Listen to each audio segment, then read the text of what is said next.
कभी ऐसा लगा है कि अंदर ही अंदर एक जंग चल रही है? तो चलिए, इस पड़ताल में हम एक प्राचीन श्लोक की मदद से मन की उस अंदरूनी लड़ाई को समझेंगे और उन योद्धाओं से मिलेंगे जो हमारे अंदर काबू पाने के लिए हर पल लड़ रहे हैं।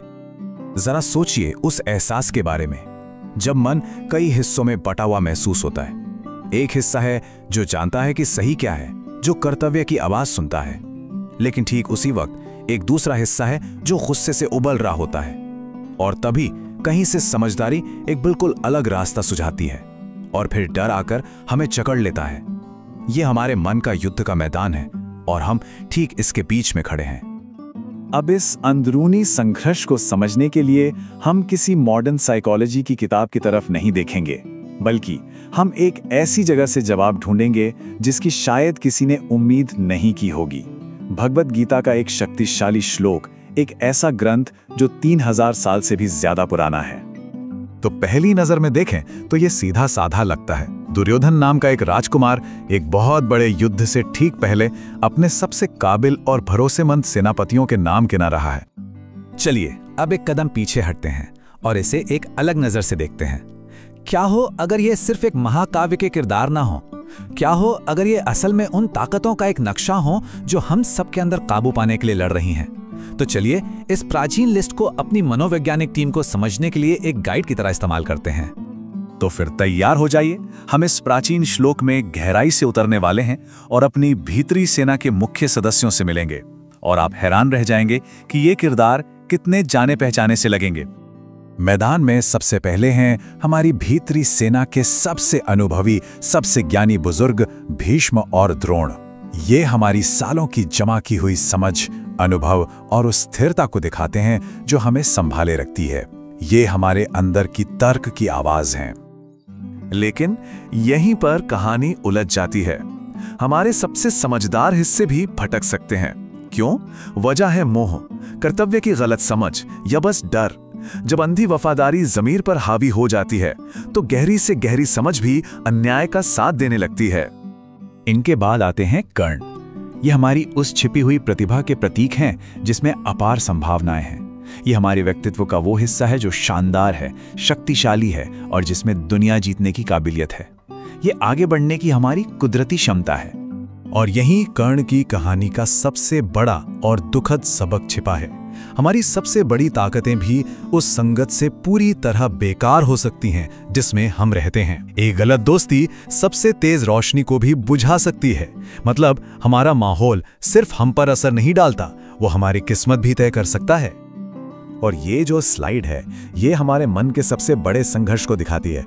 ये हमारे आवेगी गुस्से और हमारी शांत नैतिक चेतना के बीच की रोज की लड़ाई है। एक तरफ अश्वत्थामा का बेकाबू गुस्सा तो दूसरी तरफ विकर्ण की साफ सुथरी जमीर की आवाज। तो चलिए अब इस पूरी तस्वीर को एक साथ जोड़कर देखते हैं।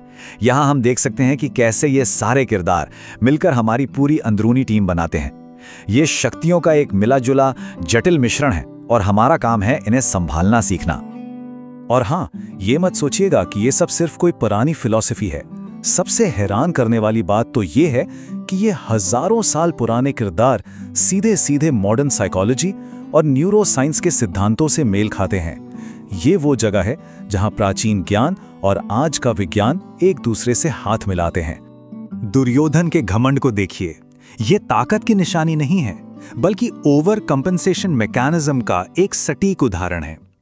जब हम अंदर से असुरक्षित महसूस करते हैं तो अक्सर अपने गहरे डर को छिपाने के लिए अपनी ताकतों को बढ़ा चढ़ाकर दिखाते हैं। कुछ जाना पहचाना सा लगा? और ये हमें वापस कर्ण की दुखद कहानी पर ले आता है।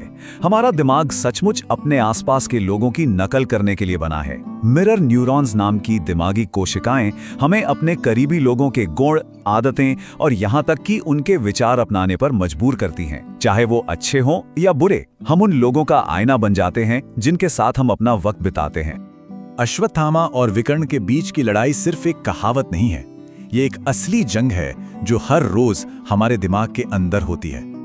एक तरफ है एमिगडाला, हमारा भावनात्मक और आवेगी हिस्सा, और दूसरी तरफ है प्रीफ्रंटल कॉर्टेक्स, हमारा तर्क, विवेक और दूर की सोचने वाला हिस्सा। ये आवेग और विवेक की सीधी लड़ाई है।